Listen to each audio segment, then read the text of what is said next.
Muy buenas, somos Pablo Alcáucer, Marcos Díaz y Javi Quirós y estamos dando un pasito más en nuestra investigación acerca de cómo afecta el deporte al COVID-19.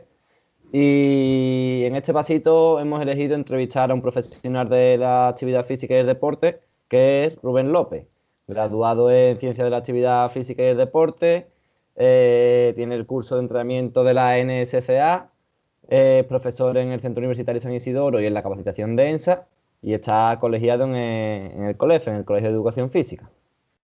Buenos días, Rubén. Buenos días, Buenas. equipo. Gracias por invitarme a esta entrevista. Es un placer para A nosotros. ti, hombre, claro. Esperemos aportar todo lo Eh, posible para ayudaros. bueno, empezamos con la primera pregunta. Una cosa muy importante que nos incide mucho acerca de las investigaciones, ¿qué importancia tiene la evidencia científica en la ciencia del deporte?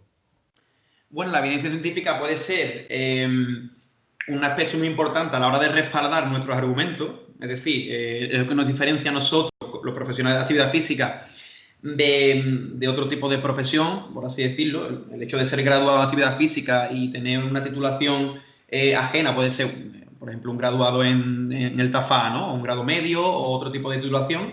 Bueno, pues nosotros quizás damos un pasito más adelante a la hora de argumentar ciertas afirmaciones, pero quiero decir con esto que nunca, por el hecho de decir, oye, esto tiene una evidencia científica alta, pues en ese sentido nunca tenemos que afirmar completamente. Es decir, la ciencia nos da una evidencia, ¿vale? Nos dicen, oye, hemos estudiado esto durante mucho tiempo y da la casualidad que todos los resultados salen en común en este aspecto. No, la ciencia nos da una herramienta y nosotros luego tenemos que intentar ponerla al servicio de o nuestro cliente o de nuevas investigaciones, pero a nosotros lo que tenemos que intentar hacer es interpretar la ciencia. A nosotros nos dan unas herramientas y ya luego está en nosotros como profesionales el saber cómo utilizarla. Pero nunca tenemos que intentar afirmar 100% porque un buen científico duda siempre. Y siempre, como bien sabéis, ustedes me conocéis, el depende es mi palabra favorita. Así que en base al depende y en base a la actitud que nosotros queramos poner en el día a día como profesionales, nos va a determinar qué vamos a hacer en el futuro. Guay. Vale, muy bien. Rubén, en este ámbito en el que nos movemos, en el de la actividad física y el deporte, qué principales beneficios puede tener el deporte para combatir el COVID-19? Bueno, pues dadas las investigaciones, o sea, para empezar me gustaría hablar de datos, ¿vale? Aquí en Ensasport tenemos Claro. una línea en esa formación, ¿vale? Donde publicamos ciertos aspectos relacionados con la salud. Y hace poco hicimos una publicación de lo que supone la inactividad física a nivel mundial y sobre todo a nivel español, ¿no? A nivel español, para que sepáis, hablando de datos, supone un 13,4% de las muertes, es decir, solamente la inactividad física y un gasto de 1.560 millones de euros. O sea, empezar a pensar, empezar a reflexionar lo que supone que una persona no esté sana, ¿vale? A nivel Claro. sanitario. Entonces, está visto y comprobado durante el confinamiento, pues evidentemente bajó el nivel de actividad física tanto en adultos como en población infantil y adolescente. Además, en España los niveles de obesidad infantil son muy altos. Entonces, para que veáis la importancia que tiene la actividad física. Y ya, concretando un poco en el tema COVID y hablando de datos, el ejercicio físico, o sea, un total preventor de enfermedades cardiovasculares, cardiorrespiratorias, musculoesqueléticas, etcétera, etcétera. Y digamos que los pacientes de COVID a nivel español, según tenemos aquí los datos, el 50% presentaba hipertensión, el 39% presentaba dislipemia, el 29% presentaba obesidad, el 19% enfermedad cardiovascular, el 19,4% diabetes, el 13% enfermedad pulmonar constructiva y el 10% cáncer. Es decir, para que hagamos un poquito de autocrítica, lo importante que somos nosotros en materia de actividad física y salud. Es decir, estamos hablando de una enfermedad cardiorrespiratoria. Claro, Nosotros como que el, profesionales, el deporte lo estamos enfocando aquí como preventor claro, a coger enfermedades que luego están relacionadas con el COVID, una enfermedad cardiorrespiratoria. totalmente. Entonces, para que veáis, prácticamente casi todos los pacientes de COVID además presentaban este tipo de sintomatología, este tipo de patología. Por lo tanto, está visto y comprobado que personas, o sea, no es que lo diga yo, sino hay estudios, personas con cierto nivel de actividad física, alto nivel de actividad física, presentan una sintomatología menor. Eso no quiere decir que haya casos complejos y casos muy puntuales, Claro. personas jóvenes, personas deportistas, que sí, que la han pasado bastante mal. Y de hecho yo tengo clientes que se dedican a esto y que están en el hospital en primera línea y me lo dicen. Oye, que aunque seas joven y seas deportista, no te exime de tener esta sintomatología del COVID. Pero es verdad lo que yo digo, con el cáncer, con cualquier tipo de patología, cuanto menos papeletas echemos, menos probabilidades vamos a tener. Y nosotros tenemos mucho que decir como profesionales de la actividad. Sí, tenemos, vamos, en mi opinión, tenemos un papel bastante importante en esto en esta pandemia, la verdad. Totalmente. Claro. Rubén, según nuestra investigación, donde hemos investigado y donde hemos estado mirando datos y tal, en el deporte hay una incidencia del COVID del 0,28% del total de los contagios. Es muy bajo. ¿A qué crees que se debe esta baja incidencia? Pues la baja incidencia pienso que es a la buena implicación que hemos tenido los profesionales a la hora de abrir nuestros negocios. Por ejemplo, nosotros desde primera hora tenemos muy trillado el tema de desinfectar. Es decir, nosotros tenemos 24 horas la extracción puesta que viene desde el techo. Tenemos gel hidroalcohólico en todas las esquinas del centro. El limpiador viene 2 veces al día. Nosotros desinfectamos todos los materiales de manera personal, incluso los clientes se implican y limpian el material que han usado. No compartimos material en ningún momento con los clientes.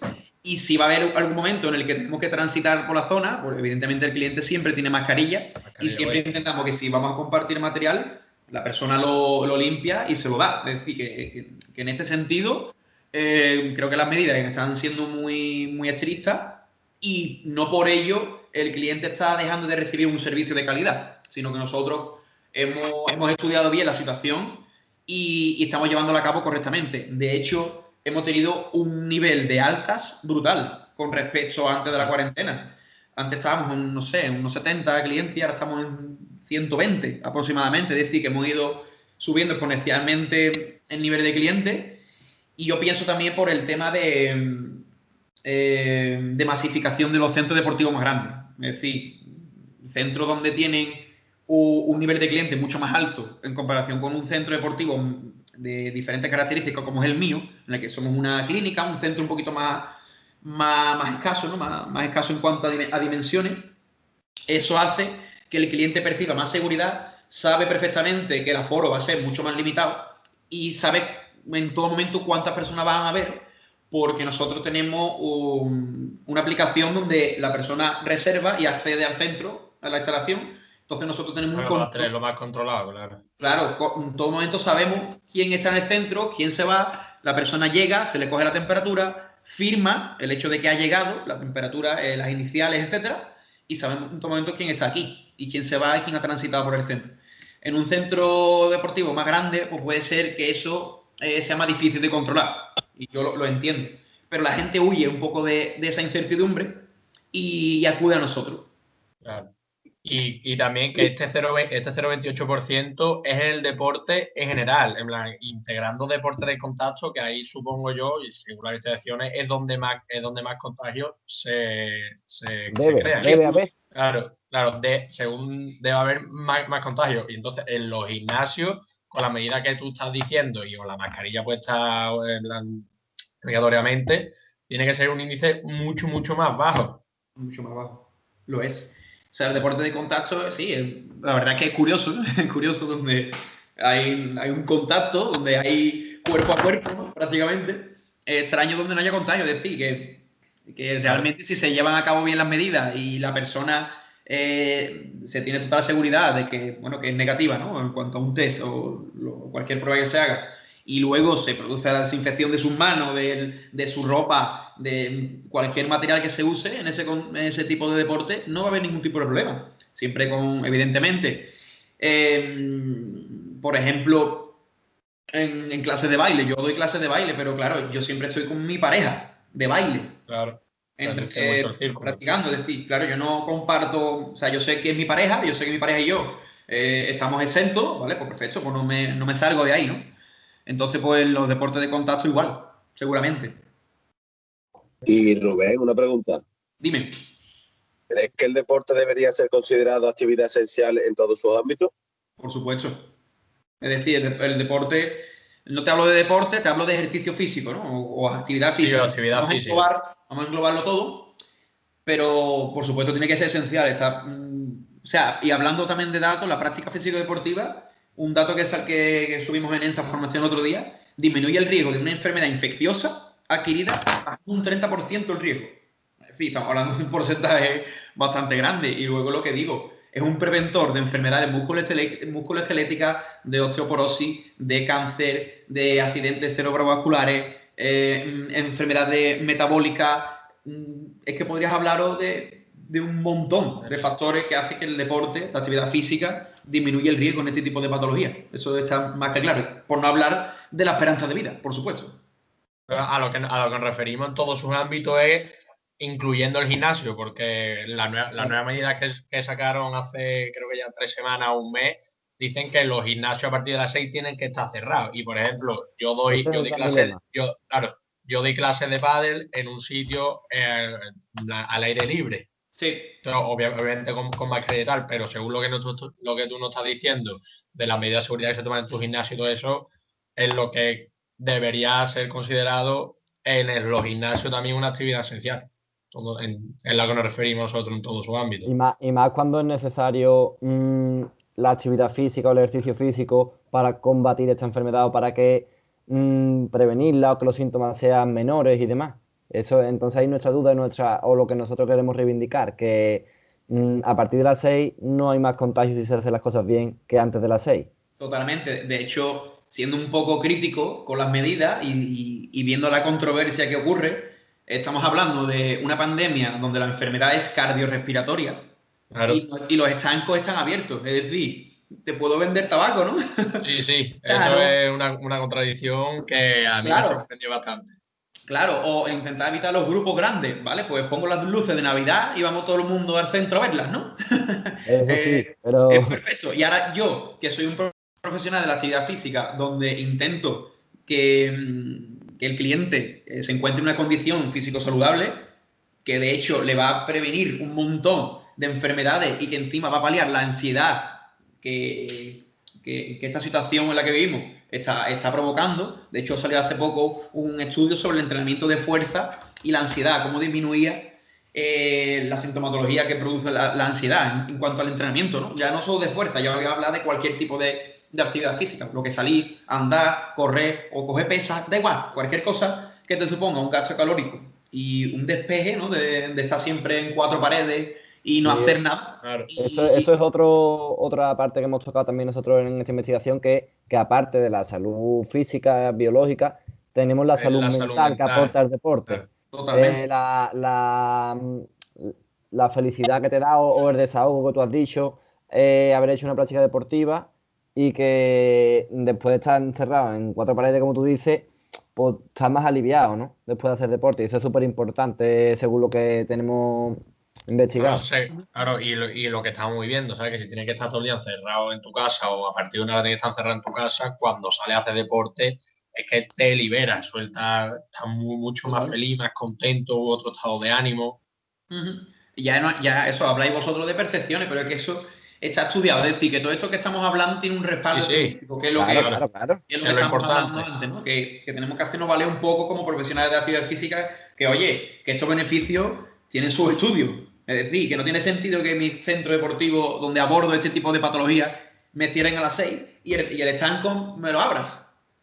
¿Me entiendes? Y además que lo que a mí también me choca bastante es que, vale, cierro a las 6. No entiendo el por qué, porque antes o después haya... Pero bueno, que salga de trabajar a las 6 o más tarde, no le impides hacer deporte, le quitas ese...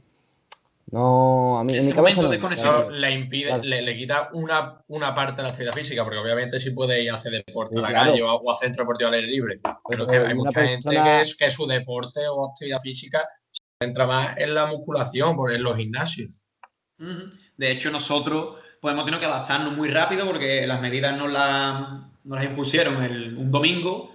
para llevarlas a cabo el martes y nosotros el lunes tuvimos que adaptar toda la dinámica de la instalación y adaptarnos rápidamente en menos de 24 horas. Y lo que hemos hecho es, primero, no estamos abriendo el fin de semana porque la demanda que teníamos antes no era tal para abrir el fin de semana. Hemos tenido que abrir el fin de semana, hemos tenido que entrenar en los parques a partir de las 6, es decir, cerrar la instalación y irnos al parque, ¿vale? Ahí con el fresquito que hace ahora. Y hemos tenido que abrir el puente, estamos abriendo todos los fines de semana, es decir, que somos 3 personas ahora mismo en la instalación y estamos adaptándonos constantemente, es decir, es que yo no como ningún día en mi casa. Entonces estoy súper limitado, es que yo llego aquí ahora, que estoy hablando con vosotros, y yo cierro la instalación a las 6, me voy al parque a entrenar con los clientes hasta las 8:30, vuelvo para acá, dejo los materiales y me voy a mi casa. Es decir, que hasta las 9:30, así, llegar a mi casa. Entonces, para que veáis que al final todo este estrés por cualquier lado sale, y hablando de nosotros no, sino de otro tipo de profesiones también, pero no tiene sentido que nosotros que abordamos de manera directa esta sintomatología nos tengan estas limitaciones. Pues sí. Y Rubén, para terminar, Cuéntame. ¿qué importancia tiene que el deporte sea impartido por profesionales? Bueno, pues esto es un debate extenso, ¿vale? Vamos a intentar ponerlo... Sí, bastante. Un debate extenso porque el otro día, hablando con los alumnos de primero de este año, les ponía la tesitura de, oye, ¿qué preferís? ¿Una persona que no tiene titulación y que lleva 20 años entrenando a gente? ¿O prefieres que te entrene una persona que acaba de salir de la carrera y que tiene una titulación? Es decir, ahí está la cosa. Es decir, con todo mi respeto, antes no teníamos una regulación como la que tenemos ahora. Ahora todavía carecemos, ¿no?, de cierta regulación donde, bueno, estemos más asentados profesionalmente. Pero es verdad que poco a poco tenemos que ir haciéndonos valer. A día de hoy, cualquier persona, y ya sabéis que las redes sociales hacen... Hasta se ha visto durante la cuarentena gente Exacto. en las redes sociales que sin ninguna titulación ni ningunos estudios han tenido bastantes seguidores. Y Exacto. haciendo rutinas sin basarse en nada científico y menos sin basarse en ningún estudio. Exactamente. Entonces, yo creo que está más en ver si la persona tiene una titulación o no, está en ver si esa persona sabe de lo que habla y tiene una fundamentación en lo que habla. Yo lo que decía a vosotros cuando teníamos clases, cuando salgáis de la facultad, vais a tener el mismo título que yo. Graduado en Ciencias de la Actividad Física y del Deporte. Decía el mismo, ¿eh? Por Felipe Sexto, se queda el canto, graduado. Marco Díaz. Venga, perfecto. Igual que Rubén López. Lo mismo. Pero ¿qué pasa? Lo que va a determinar al final vuestra vida profesional va a ser la actitud. Y cómo abordéis vuestra profesión. Yo tengo un amigo que tiene el TAFA, ¿vale? De hecho, mi compañero de piso tiene el TAFA y sabe mucho más que algún compañero mío de la carrera, ¿vale? Mucho más. Entonces, ¿qué pasa? Pues luego a nivel de contratación, en cualquier tipo de empresa, evidentemente, lo primero que van a mirar va a ser tener grado. Entonces, es una manera de filtrar, ¿no?, por así decirlo. Bueno, vamos a contratarte a ti que tienes la carrera, pero yo creo que deberíamos mirar un poco más allá de eso. Es decir, la persona sabe, tiene fundamentación en lo que habla, tiene sentido lo que habla, utiliza la ciencia correctamente. Me fijaría más en eso, pero por desgracia, a día de hoy tenemos el síndrome de la titulitis, ¿vale? Y ya está, y parece que hay que fiarse más de la titulitis, pero no tiene por qué, no tiene por qué. No hay que ni desprestigiar a una persona que no tenga el título y sepa mucho, ni al que tenga el título y no sepa tanto. Es decir, yo creo que hay que mezclar un Pero poco. bueno, al final también es una forma de regular el que no haya ese intrusismo del que estábamos hablando antes, de las personas que no tienen ni idea y pues, a través de una cuenta de Instagram consiguen un éxito, ¿no? Es una forma también de regular lo del título, ¿no? Totalmente. Es que yo creo que primero es una manera de eso, de regular y hacernos valer como profesionales. Para eso estudiamos 4 años una carrera, ¿vale? Para eso estamos 4 años. Al final, bueno, pues eso, un TAFA, pues vosotros que lo habéis hecho, ¿no? Tú que lo has hecho, Quiro. No sé si tú, Marco, lo has hecho. Sí, lo hemos hecho los 3. Lo habéis hecho los 3. Al final un TAFA son 2 años y el contenido que se da un TAFA y una carrera ya sabéis que es distinto. Lo ideal sería, bueno, pues aunar todo, ¿no? Y ser guay, perfecto. Pero al final tenemos que diferenciarnos. Si yo me quiero dedicar a la redactación deportiva a nivel de lesiones, Bueno, pues ese contenido que en la carrera va a ser un poquito de más calidad que en otro tipo de titulaciones. Cuando hablamos de los médicos, En mi opinión, mucho más calidad, porque yo creo que si hay un buen entrenador, un buen redactor de lecciones de TAFA, es porque después de terminarlo ha seguido Ha seguido investigando, ha seguido formándose, informándose, claro, claro. y no por el conocimiento que ha adquirido en el TAFA. totalmente. Por eso decía que creo que está más enfocado a la actitud que la persona Claro, presente que a lo que haya estudiado. Que claro. deberían ser un mix entre ambas cosas. Pues, claro, evidentemente. Y así por todos los colegiados en el colegio, ¿no? Pues hagamos fuerza y poquito a poco se nos regule nuestra profesión y se nos den muchas más competencias. Porque si se nos reconocieran las competencias, no tendríamos que cerrar a las 6 de la tarde. Porque todos los oficios pueden abrir. Porque las clínicas de odontología, de dentista y demás abren. Yo qué sé, es que os podía hablar de cualquier tipo de personal sanitario. Y yo que abordo todo ese tipo de patologías, no soy profesional. ¿Qué pasa? Que después hay gente que sí tiene nuestro título, que lo veo en el Instagram y digo, bueno, esta persona tiene mi carrera, pero nada más que habla tontería. No tiene ningún tipo de fundamentación. Entonces, ese tipo de personas creo que hace incluso más daño. La persona que sí tenga el título, pero que luego no No hable sabe.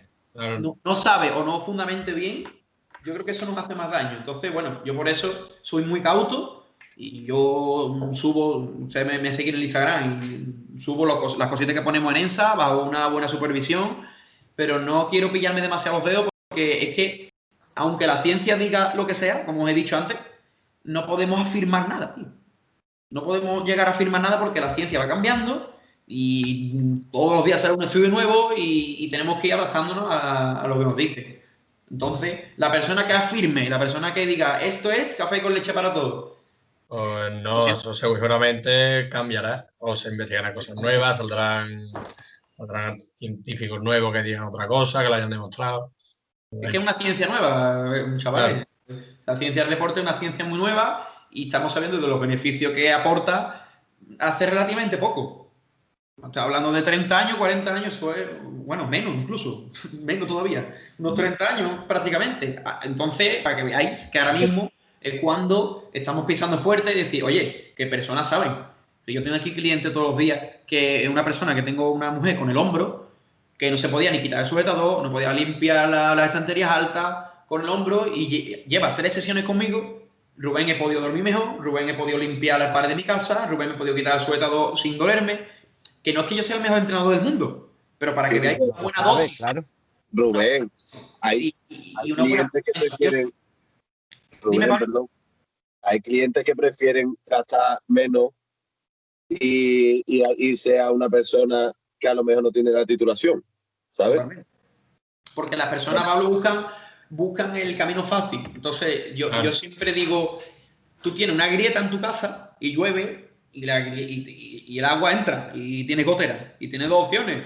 Una, o la pintas, pero sabes que después la gotera va a Dentro salir, de unos va a salir meses otra te va a vez. salir otra vez. O te compras cemento, lo tapas y lo vuelves a pintar. Que te lleva más tiempo, que te tienes que comprar cemento y te gastas más dinero en el material y tienes que emplear más. Sí, pero sabes que va a El durar problema lo mucho vas a más tiempo. arreglar. Lo Y vas a arreglar. frente al COVID, ¿qué beneficio? Bueno, sabemos que es importante que el deporte sea impartido por profesionales, pero aún así hemos visto en Instagram y todo en cuarentena que gente sin titulación, la gente la ha seguido en Lo ha seguido, pero masivamente, vamos. clases. O sea que frente al COVID es aún más importante que el deporte sea impartido por profesionales. Más todavía, que por supuesto, Claro, si hemos más dicho todavía. que puede tener solución el COVID a través o algo de prevención a través del deporte, que te lo haga alguien que no sabe, a lo mejor puede causar el efecto contrario también, ¿no? Pero yo creo que al final la base de todo esto es la educación. Que al final una persona tenga cierto criterio para decir, oye, ¿a quién sigo? ¿A quién puedo? Yo creo que es sencillo de identificar a una persona que habla con una argumentación y una persona que habla que no. Pero ¿qué pasa? Que no tenemos esa cultura aquí. El otro día me gustó No, un montón una cosa, le preguntaron a Angela Merkel en Alemania, ¿por qué inviertes tanto dinero en educación? Y dijo Angela Merkel, porque a largo plazo los tontos me salen más caros. ¿Vale? Entonces, y esta frase me encantó. O sea, bueno, yo la escuché y digo, es que tiene Eso toda es la bueno, razón eso del es mundo. bueno. Que al final la incoherencia, que no sé cómo decirlo, pero Sí, la sí. falta de Ya, argumentos, Sí, no claro. necesita explicación esta frase. ya No está, es necesita que con eso te lo he explicación. dicho todo. Ya está. Con eso te lo digo todo. Entonces nosotros creo que tenemos que hacer una labor importante a la hora de hacernos valer como profesionales. De decir, oye, esta es mi profesión. Igual que yo cuando se me estropea el coche, voy al mecánico. Cuando tengo un problema Eso legal, lo que iba a decir. wow, yo qué sé. Cuando tengo un problema con la lavadora, llamo a un técnico. Con las tuberías, llamo a los fontaneros. Pues igual con nosotros. Es que tiene que ser igual. Ya está. Así que nada, esa es mi reflexión. Bueno, pues un placer haberte aquí con nosotros. Haya aportado nuestra investigación. Nada, el placer ha sido mío, equipo. Me alegro ver un montón otra vez. Igualmente. Venga, muchas gracias, Un Rubén. abrazo fuerte.